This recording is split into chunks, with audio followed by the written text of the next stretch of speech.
TD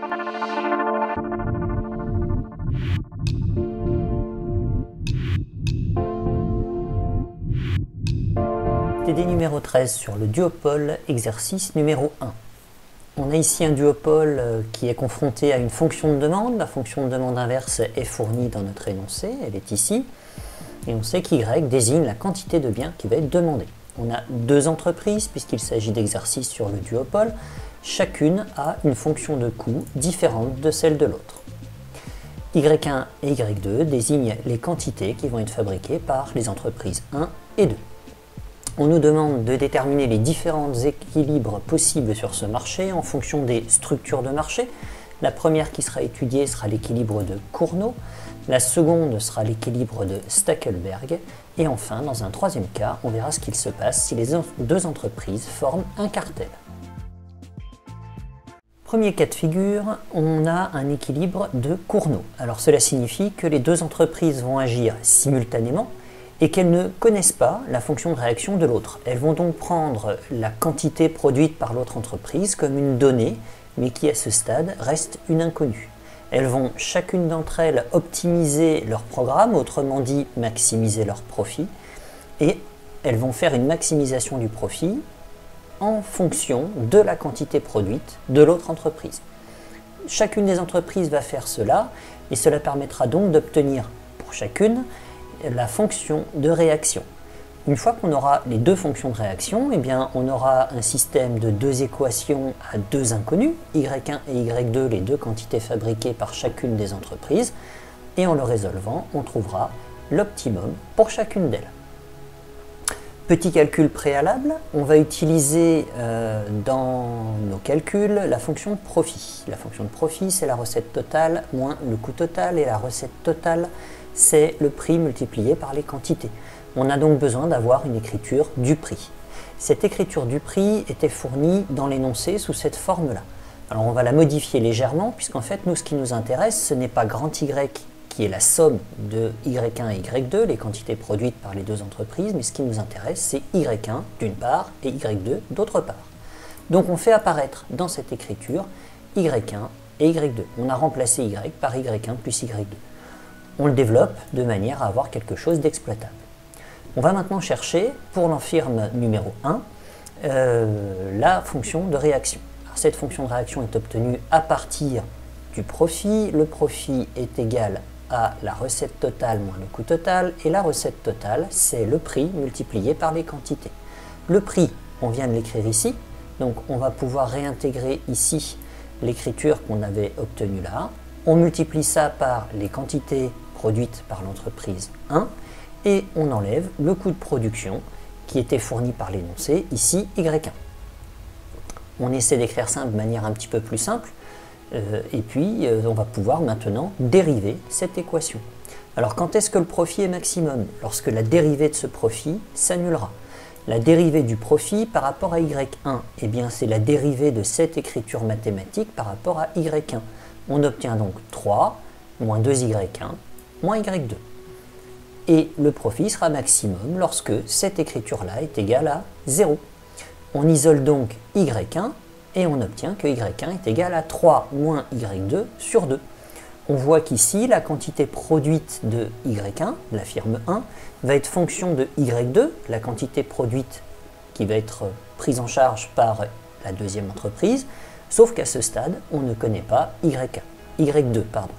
Et donc, on voit bien que plus Y2 sera grand, plus Y1 sera petit. On a un signe moins ici, donc plus Y2 sera grand, moins Y1 sera grand.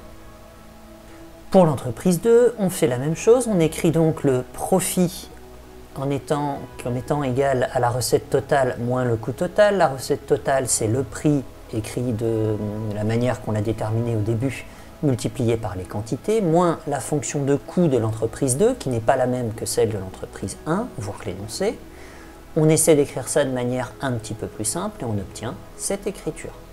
Quand est-ce que ce profit numéro 2 est maximum? Lorsque la dérivée du profit par rapport à Y2 sera nulle. Donc ici, on va dériver cette écriture-là et on obtient donc 4 moins Y1 moins 3Y2. Quand est-ce que ce profit est maximum? Lorsque cette écriture s'annule. On peut donc isoler Y2 et on obtient Y2 qui est égal à 4 moins Y1 sur 3. Donc on voit bien que plus Y1 est grand, plus Y2 sera petit. On ne connaît pas à ce stade Y1. Par contre, on a maintenant les deux fonctions de réaction des deux entreprises, Y1 en fonction de Y2 et Y2 en fonction de Y1.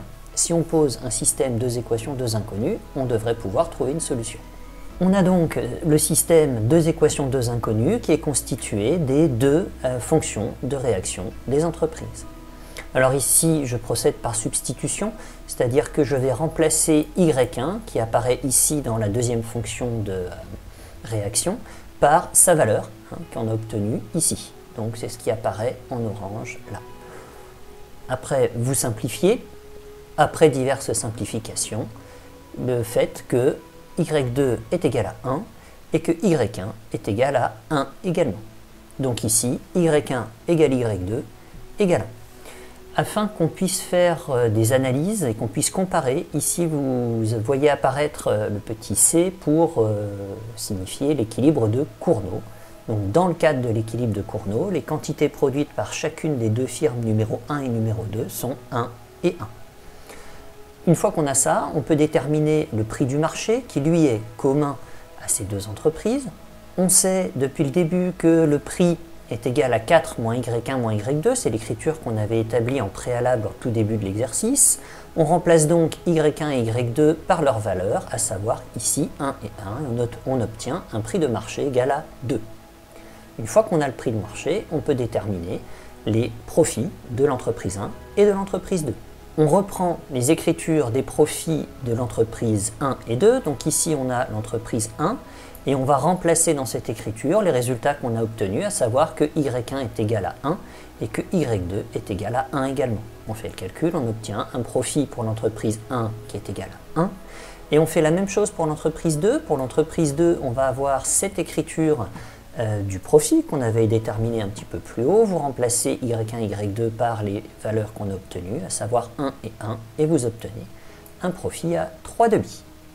Dans un deuxième temps, on va faire le même type de calcul, mais cette fois-ci dans le cadre d'une situation de marché dite de Stackelberg. Donc dans le cadre de l'équilibre de Stackelberg, une des deux entreprises est considérée comme étant leader et elle connaît la fonction de réaction de l'autre. Donc elle connaît cette fonction de réaction par différentes hypothèses, par exemple parce qu'elle est plus ancienne et qu'elle sait par quel type de processus la nouvelle entreprise va procéder. Peut-être aussi qu'elle a une meilleure maîtrise de la technologie et que donc elle sait les difficultés auxquelles va être confrontée la deuxième entreprise. Enfin bref, toujours est-il que dans cette situation-là, une des deux entreprises connaît la fonction de réaction de l'autre. Alors qu'est-ce que ça change ? Cela change que l'entreprise leader peut tout de suite prendre en compte la fonction de réaction de l'autre.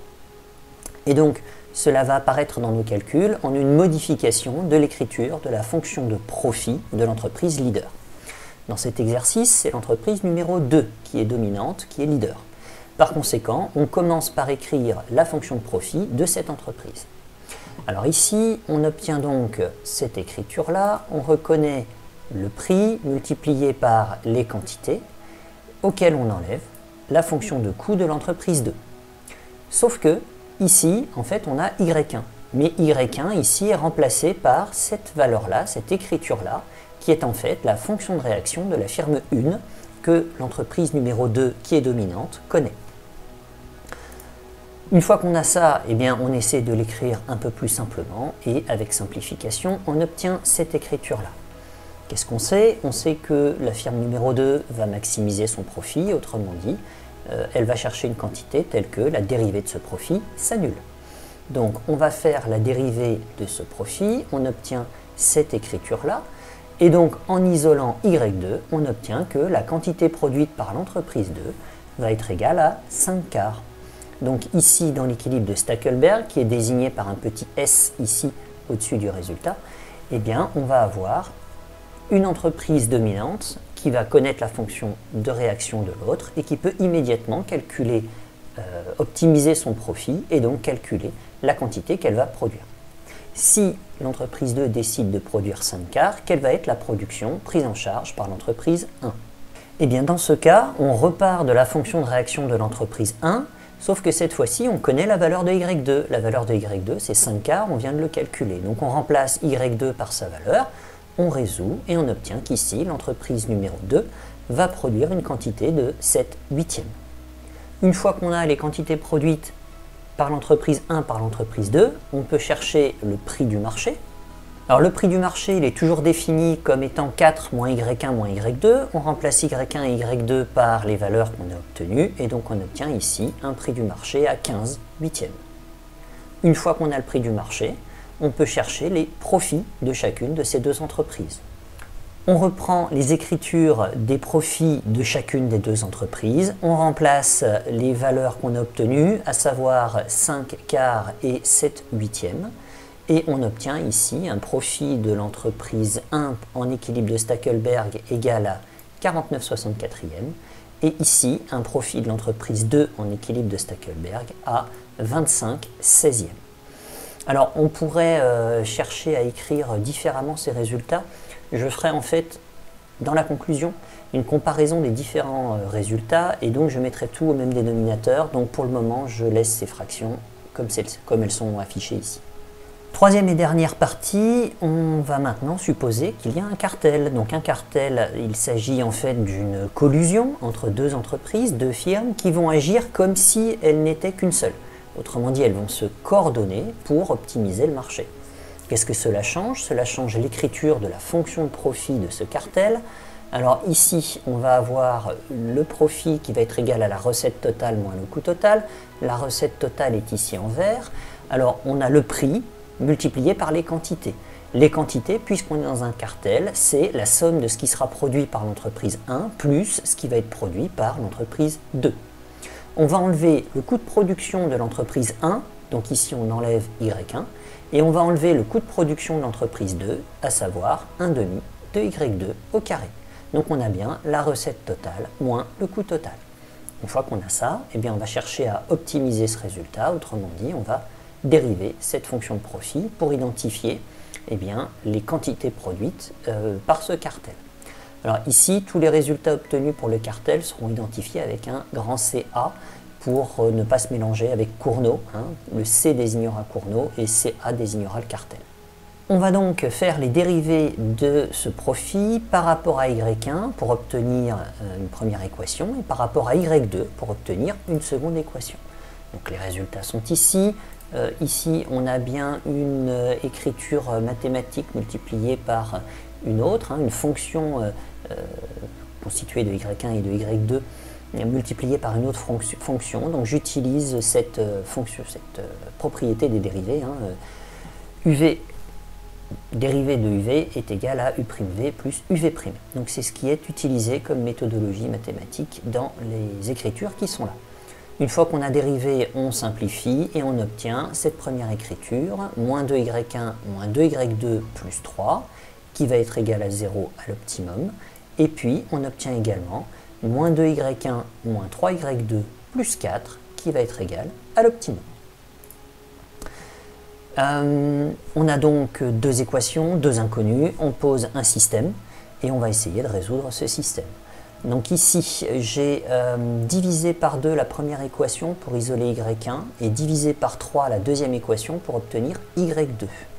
Une fois que j'ai ça, j'obtiens une écriture de Y1 par rapport à Y2, ce qui va pouvoir me permettre de réinsérer cette écriture dans la seconde équation. Une fois que j'ai ça, je développe, je réduis et donc j'obtiens ces écritures qui sont là, qui après simplification nous montre que Y2 est égal à 1. Une fois qu'on a Y2, on peut le remplacer dans l'écriture qu'on avait de Y1 ici. Et donc on sait ce qu'on fait dans cette dernière opération et on obtient que Y1 dans le cadre du cartel est égal à 1 demi et Y2 dans le cadre du cartel est égal à 1. Une fois qu'on a donc les quantités produites, on va pouvoir chercher l'équilibre du marché. C'est ce qui est fait ici en bas. Donc le prix dans le cadre du cartel, c'est toujours 4 moins Y1 moins Y2. On connaît les valeurs de Y1 et Y2 et on obtient donc 5 demi. Il nous reste à identifier le profit de l'entreprise 1 et de l'entreprise 2. On reprend donc les écritures de profit qu'on avait calculées plus haut dans l'exercice, on remplace par les valeurs de Y1 et de Y2 qu'on a trouvées dans le cadre du cartel, à savoir ces valeurs-là, et on obtient 3/4 pour le profit de l'entreprise 1 et 2 pour l'entreprise numéro 2, donc pour le profit de l'entreprise numéro 2. Si on fait une récapitulation du tableau, on reprend l'ensemble des résultats. Alors, c'est pas très lisible, mais j'ai essayé de tout mettre au même dénominateur pour pouvoir comparer les trois situations de marché, Cournot, Stackelberg et le cartel. Ce qu'on sait en termes de théorie, c'est que la situation où on a un cartel est la situation la pire du point de vue du consommateur. Alors pourquoi est-ce que c'est la solution la pire? Parce qu'en fait on se rapproche d'une situation de monopole, et donc dans ce cadre-là, on va avoir une observation de l'augmentation du prix du marché et d'une diminution des quantités proposées. Donc on a un rationnement du consommateur au profit du producteur qui, lui, doit par contre réussir à augmenter son profit. C'est ce qu'on observe dans cet exercice. Le prix du marché, dans le cadre du cartel, est à 20 huitièmes. On obtenait 16 huitièmes et 15 huitièmes dans les deux autres situations.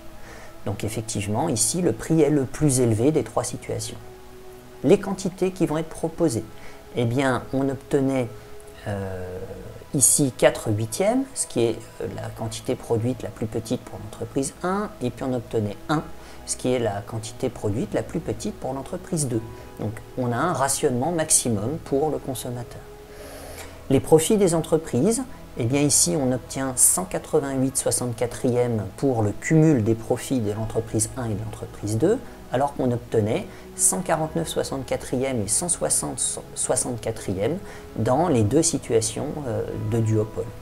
Donc on voit bien que du point de vue du consommateur, eh bien c'est la plus mauvaise situation qui se rapproche le plus d'un monopole, et donc c'est une situation contre laquelle les autorités vont être chargées de lutter. Il nous reste maintenant à regarder Cournot et Stackelberg. Alors, en fait, on s'aperçoit d'une manière théorique, dans la théorie, que la situation de Stackelberg, du point de vue du consommateur, est plus intéressante que la situation de Cournot. Alors, pourquoi est-ce qu'on a ça? On a ça parce qu'en fait, on va avoir une situation où l'entreprise leader va optimiser sa présence sur le marché. Et la conséquence de cette optimisation va être des quantités produites plus importantes et donc un rationnement moindre pour le consommateur. Et le résultat est que le profit dans le cadre de Stackelberg devrait être plus faible que dans le cadre de Cournot. Observons ici les chiffres qu'on a. On voit que si on repart dans nos observations, qu'ici, dans le cadre de Stackelberg, l'entreprise 1 produira moins que dans cette situation-là. Par contre, l'entreprise 2 produira plus. Donc, en cumulant, on a bien une production plus importante que dans l'équilibre de Cournot, autrement dit un rationnement du consommateur qui est moindre. En ce qui concerne le prix, eh bien, on a un prix qui est plus faible dans l'équilibre de Stackelberg que dans l'équilibre de Cournot, donc ça c'est bénéfique pour le consommateur. Et lorsqu'on regarde les profits joints, eh bien, effectivement, le profit joint dans l'équilibre de Stackelberg est plus faible que dans le cadre de Cournot, et donc le surplus du consommateur est préservé autant que possible.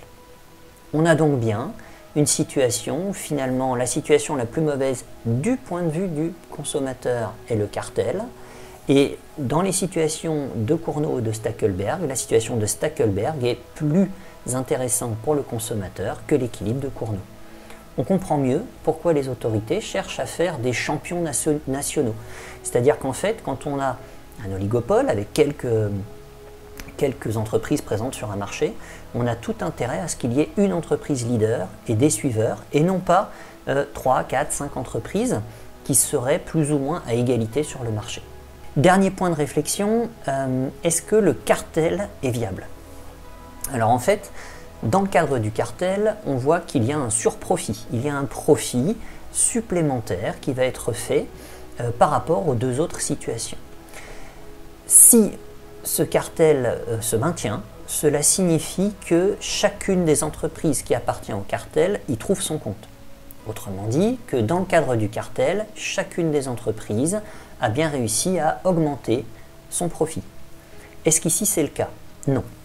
Alors on s'aperçoit que pour l'entreprise 2, effectivement, ici on a 96 64e, 100 64e et 128 64e. Donc l'entreprise 2, elle a un profit plus grand dans la situation du cartel. Par contre, l'entreprise 2, qui est l'entreprise suiveur, eh bien, elle obtenait 64 64e, 49 64e, et elle n'obtient que 48 64e dans le cadre du cartel. Autrement dit, elle va avoir un profit inférieur si elle reste dans le cartel. L'entreprise 1 a donc tout intérêt à revenir soit dans un équilibre de Stackelberg, soit un équilibre de Cournot, et donc à ne pas rester dans le cartel. Le cartel est alors instable. Pour que ce cartel devienne stable, que faudrait-il? Eh bien, il faudrait faire en sorte que l'entreprise 1 gagne au moins autant que dans les équilibres de Cournot et de Stackelberg.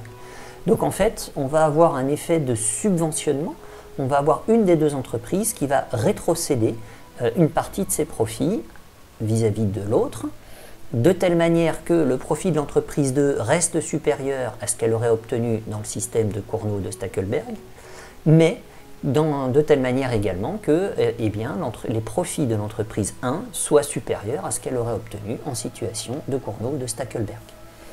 Donc il va falloir faire une espèce de rétrocession. Concrètement, dans la réalité, ces rétrocessions ne sont pas légales, donc il va falloir trouver des moyens pour faire ces rétrocessions. On ne va pas faire un cours de fraude, donc je ne rentrerai pas dans les détails, mais l'idée c'est en gros, ça peut passer par de l'entraide, des joint ventures, des développements, recherche et développement par exemple, qui seraient prises en charge financièrement beaucoup plus par l'entreprise numéro 2 que par l'entreprise numéro 1.